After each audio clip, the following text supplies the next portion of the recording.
जय हिंद सभी student and सभी लोगों को। देखिए, आज जो इस क्लास का आप थंबनेल देख ही लिए होंगे कि इस क्लास में हम जो है क्लास 12th का 2023 का जो ऑब्जेक्टिव पूछा गया था, मतलब फिजिक्स का, फिजिक्स का पेपर का ऑब्जेक्टिव डिस्कशन करेंगे। टोटल क्वेश्चन कितना था? क्वेश्चन था 70 क्वेश्चन था, जिसमें 35 क्वेश्चन को ही बनाना था। तो चलिए क्वेश्चन स्टार्ट करते हैं। इसमें जब 70 रहता था, इसमें टाइम कितना देता था? 3 घंटा 15 मिनट का टाइम देता था। देखिए, तो चलिए क्वेश्चन स्टार्ट करते हैं। देखिए, पहला क्वेश्चन बोलता है, एक रेडियो समस्थानिक 210 BI की अर्धायु 5 दिन है। 20 दिन के बाद के लिए नाभिक का अवघटित अंश होगा। ऑप्शन ए दिया गया 1/2, बी दिया गया 1/4, सी दिया गया 1/5, डी दिया गया 1/16। इसका आंसर क्या होगा? इसका आंसर होगा 1/16। कितना होगा? 1/16।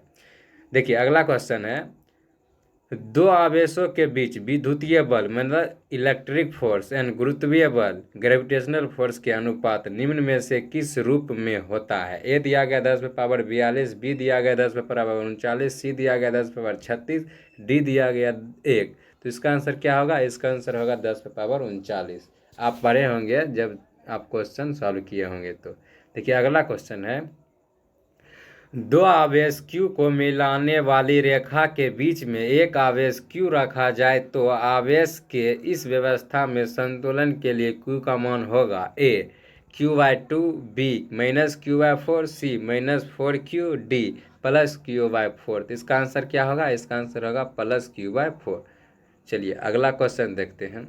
अगला क्वेश्चन है, विद्युत द्विध्रुव आघूर्ण P एवं विद्युत क्षेत्र की तीव्रता E के बीच कोण का मान कितना होगा कि द्विध्रुव स्थिर साम्यावस्था स्थिर में रहे? ऑप्शन ए दिया गया है π/4, बी दिया गया है पाई, सी दिया गया π/2, डी दिया गया है 0। तो आप थ्योरी में पढ़े होंगे तो सर बताए होंगे कि जब वह एक दूसरे के क्या होते हैं? 0 डिग्री पे। क्या होते हैं? 0 डिग्री पे। तो दोनों क्या होते हैं? बराबर होते, साम्यावस्था में होते हैं। देखिए, अगला क्वेश्चन है, निम्नलिखित में से कौन भौतिक राशि सदिश है? निम्नलिखित में से कौन भौतिक राशि सदिश है? ऑप्शन ए दिया गया है विद्युत फ्लक्स, बी दिया गया है विद्युत विभव, सी दिया गया है विद्युत स्थैतिक ऊर्जा, डी दिया गया है विद्युत तीव्रता। तो कौन सा इसमें राशि सदिश है?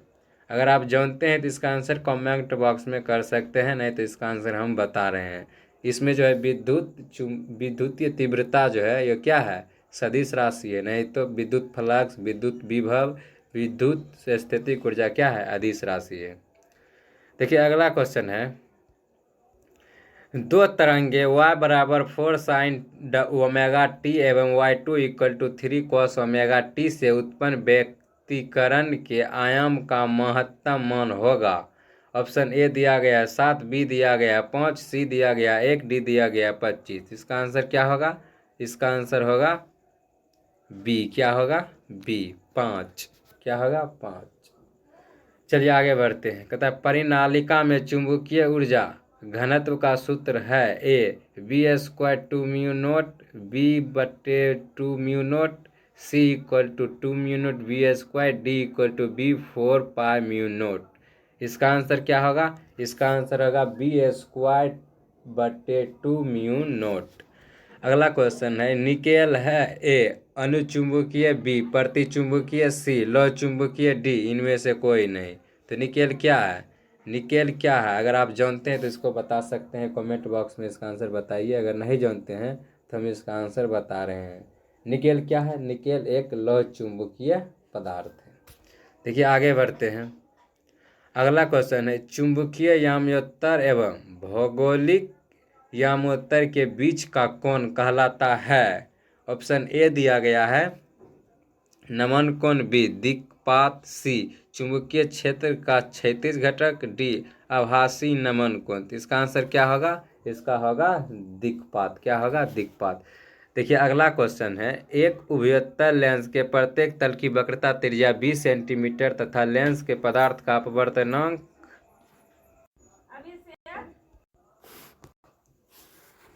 देखिए ऑप्शन ए दिया गया था time directly proportional T directly proportional होता है भी का बी, टी डायरेक्टली प्रोपोर्शनल होता है भी स्क्वायर का सी, टी डायरेक्टली प्रोपोर्शनल होता है 1/v D, T directly proportional होता है 1/2। टी का मतलब हुआ था आवर्तकाल और भी का मतलब दिया है वेग अर्थात चाल। तो इसका आंसर कितना होगा? इसका आंसर अगर आप जानते हैं तो इसका आंसर कमेंट बॉक्स में कमेंट कीजिएगा। इसका आंसर हम अभी नहीं बता रहे हैं।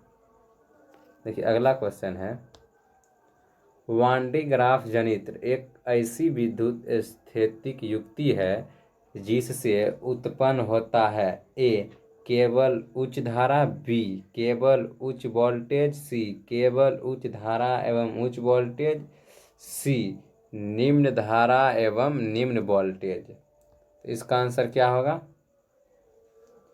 35 नंबर का देखिए ऑप्शन होगा केवल उच्च वोल्टेज। क्या होगा? केवल उच्च वोल्टेज। देखिए अगला क्वेश्चन बोल रहा है, देखिए अगला क्वेश्चन है, एक गोल दर्पण को पानी में डुबा दिया जाता है तो इसकी फोकस दूरी होगा।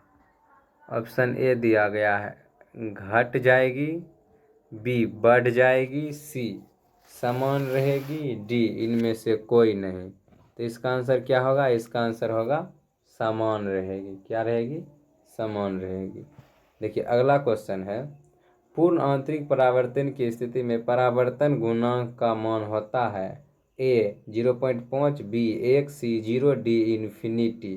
तो इसका आंसर क्या होगा? इसका आंसर होगा 1। क्या होगा? 1। देखिए अगला क्वेश्चन है, पार्थिव दूरदर्शी द्वारा बना अंतिम प्रतिबिंब होता है ए काल्पनिक एवं वस्तु की अपेक्षा उल्टा, बी काल्पनिक एवं वस्तु की अपेक्षा सीधा, सी वास्तविक एवं वस्तु की अपेक्षा सीधा, डी इनमें से कोई नहीं। इसका आंसर क्या होगा? इसका आंसर होगा काल्पनिक एवं वस्तु की अपेक्षा सीधा। देखिए अगला क्वेश्चन है, किसी LCR परिपथ में अनुनाद की स्थिति में आरोपित वोल्टेज तथा धारा के बीच कालांतर होता है। ऑप्शन ए दिया गया पाई, बी पाई/2, सी पाई/4, डी शून्य। तो इसका आंसर क्या होगा? इसमें होता है 0, शून्य होता है। देखिए अगला क्वेश्चन है, एक उच्चाई ट्रांसफार्मर की द्वितीय कुंडली में धारा का मान प्राथमिक कुंडली की तुलना में होता है। ऑप्शन ए दिया गया है बराबर, बी कम, सी अधिक, डी इनमें से कोई नहीं। इसका आंसर होगा कम। देखिए अगला क्वेश्चन है, एक्स किरणें हैं। ऑप्शन दिया गया है और पहला ऑप्शन दिया गया है गतिमान इलेक्ट्रॉन, बी दिया गया गतिमान धनात्मक आयन, सी दिया गया गतिमान ऋणात्मक आयन, डी दिया गया विद्युत चुंबकीय तरंग। तो इसका आंसर होगा विद्युत चुंबकीय तरंग, डी होगा इसका आंसर विद्युत चुंबकीय तरंग। अगला क्वेश्चन है, यदि किसी माध्यम से निर्वात में संपूर्ण आंतरिक परावर्तन के लिए क्रांतिक कोण 30 डिग्री हो तो माध्यम में प्रकाश का वेग है। ऑप्शन ए दिया गया 3 × 10⁸ मीटर प्रति सेकेंड, बी दिया गया है 1.5 × 10⁸ मीटर स्क्वायर मीटर सेकेंड, सी दिया गया 6 × 10⁸ मीटर प्रति सेकेंड, डी दिया गया 4.5 × 10⁸ मीटर प्रति सेकेंड। तो इसका आंसर क्या होगा? इसका आंसर होगा 1.5 × 10⁸ मीटर प्रति सेकेंड। देखिए अगला क्वेश्चन है, जब किसी कुंडली में धारा 0.1 सेकेंड में 5 एम्पियर से 2 एम्पियर में परिवर्तित होती है तो 50 वोल्ट का औसत वोल्टेज उत्पन्न होता है। कुंडली का स्वयं प्रेरकत्व है, ए दिया गया है 1.67 हेनरी, बी दिया गया है 6 हेनरी, सी दिया गया है 3 हेनरी, डी दिया गया 0.67 हेनरी। इसका आंसर कितना होगा? इसका आंसर होगा 1.67 हेनरी। कितना होगा? 1.67 हेनरी। देखिए अगला, देखिए अगला क्वेश्चन बोलता है, द्वितीय तरंगिकाओं की अवधारणा किसके द्वारा दी गई थी? Option A Fresnel, B Maxwell, C Huygens, D Newton. तो किसके मतलब द्वितीय तरंगिकाओं का अवधारणा किसने दिया था? इसका दिया था हाइगेंस। किसने दिया था? हाइगेंस ने दिया था। अगला देखिए, फोटो इलेक्ट्रिक प्रभाव में प्रकाश विद्युत धारा स्वतंत्र है। ए आपतित प्रकाश में तीव्रता से। बी दोनों इलेक्ट्रॉनों के बीच लगाए गए विभवांतर से। सी उत्सर्जक पदार्थ की प्रकृति से। डी आपतित प्रकाश की आवृत्ति से। तो इसका आंसर क्या होगा? आपतित प्रकाश की आवृत्ति से। देखिए अगला क्वेश्चन है, दृश्य स्पेक्ट्रम के रंगों में किसका अधिक तरंगदैर्घ्य होता है? ऑप्शन ए दिया गया है लाल रंग का, बी में पीला रंग का, सी नीला रंग का, डी बैंगनी रंग का। तो इसका आंसर क्या होगा? इसका आंसर होगा ए। देखिए तरंगदैर्घ्य सबसे अधिक होता है लाल रंग का, सबसे कम होता है बैंगनी रंग का। सबसे कम बैंगनी होता है, सबसे ज़्यादा लाल का तरंगदैर्घ्य अधिक होता है। देखिए अगला क्वेश्चन है, किसी परमाणु का नाभिक के बना होता है? Option A proton, B proton एवं न्यूट्रॉन से, सी अल्फा कण से, डी प्रोटॉन और न्यूट्रॉन। किससे बना होता है? प्रोटॉन और न्यूट्रॉन। देखिए 48 का क्वेश्चन है, केवल धारिता युक्त प्रत्यावर्ती धारा परिपथ में धारा एवं वोल्टता के बीच कालांतर होता है। ऑप्शन ए दिया गया है 0 डिग्री, बी दिया गया है 90 डिग्री, सी दिया गया 180 डिग्री, डी दिया गया 45 डिग्री। तो इसका आंसर कितना होगा? इसका आंसर होगा 90 डिग्री। कितना होगा? 90 डिग्री। देखिए अगला, चुंबकीय विकिरण का तरंगदैर्घ्य न्यूनतम होता है। ऑप्शन ए दिया गया परावैंगनिक, बी एक्स किरणें, सी सूक्ष्म तरंगे, डी गामा किरणें। तो इसका आंसर क्या होगा? इसका आंसर होगा गामा किरणें। देखिए अगला क्वेश्चन है, जब प्रकाश स्रोत और पर्दे के बीच की दूरी बढ़ा दिया जाए तो फ्रिंज की चौड़ाई होती है। ए बढ़ जाती है, बी घट जाती है, सी अपरिवर्तित रहती है, डी इनमें से कोई नहीं। तो इसका आंसर क्या होगा? इसका आंसर होगा बढ़ती है। क्या होती है? बढ़ती है। अगला क्वेश्चन है, रेडियो सक्रियता का मात्रक है। ऑप्शन ए दिया गया है मेगावोल्ट, बी क्यूरी, सी एएमयू, डी जूल। तो इसका आंसर क्या होगा? इसका आंसर होगा क्यूरी। अगला क्वेश्चन है, निम्नलिखित में से किसकी भेदन क्षमता सबसे अधिक होती है? ए अल्फा किरणें, बी बीटा किरणें, सी गामा किरणें, डी कैथोड किरणें। तो इसका आंसर होगा गामा किरणें। देखिए अगला क्वेश्चन है, टीवी प्रसार, क्या है? टीवी प्रसार के लिए किस आवृत्ति परास का उपयोग होता है? ऑप्शन दिया गया है ए में 30 हर्ज से 300 हर्ज, बी में दिया गया है 300 किलो हर्ज से 300 किलो हर्ज, सी दिया गया है 30 मेगा हर्ज से 300 मेगा हर्ज, डी दिया गया 30 गीगा हर्ज से 300 गीगा हर्ज। तो इसका आंसर क्या होगा? इसका आंसर होगा 30 मेगा हर्ज से 300 मेगा हर्ज। देखिए अगला क्वेश्चन है, किसी भी प्रिज्म की वर्ण विक्षेपण क्षमता निर्भर करती है। ए आपतन कोण पर, बी प्रिज्म के पदार्थ की प्रकृति पर, सी प्रिज्म के अपवर्तन कोण पर, डी प्रिज्म कोण पर। तो इसका आंसर क्या होगा? इसका आंसर होगा प्रिज्म के पदार्थ की प्रकृति पर, नेचर पर। अगला क्वेश्चन है, लेजर क्रिया के लिए आवश्यक है। लेजर क्रिया के लिए आवश्यक है। ऑप्शन ए उच्च ताप, बी अर्धचालक, सी उच्च दाब, डी संख्या परिवर्तन। तो इसका आंसर क्या होगा? संख्या परिवर्तन। देखिए अगला क्वेश्चन है, प्रकाश अनुप्रस्थ तरंग है क्योंकि यह प्रदर्शित करता है। ए परावर्तन, बी ध्रुवन, सी व्यतिकरण, डी विवर्तन। मतलब प्रकाश अनुप्रस्थ तरंग है। वाई क्यों है? 4 ऑप्शन दिया गया है। किस कारण से होता है? यह होता है ध्रुवन कारण से। किसके कारण से? पोलराइजेशन के कारण, ध्रुवन से। देखिए अगला क्वेश्चन है, 6 माइक्रोफैराडे धारिता के 3 संधारित्र उपलब्ध है, उसके द्वारा प्राप्त न्यूनतम एवं अधिकतम धारिता होती है। ऑप्शन ए दिया गया है 3 माइक्रोफैराडे से 12 माइक्रोफैराडे, बी में दिया गया 2 माइक्रोफैराडे से 12 माइक्रोफैराडे, सी दिया गया 2 माइक्रोफैराडे से 18 माइक्रोफैराडे, डी दिया गया 4 माइक्रोफैराडे 18 माइक्रोफैराडे। तो इसका आंसर क्या होगा? इसका आंसर होगा 2 माइक्रोफैराडे से 18 माइक्रोफैराडे। अगला क्वेश्चन है, एक प्रत्यावर्ती धारा का समीकरण I = 60 sin 100 πt में धारा के मूल मध्य वर्ग का मान होगा। ए 60√2 बी 30√2 सी 100 डी 0।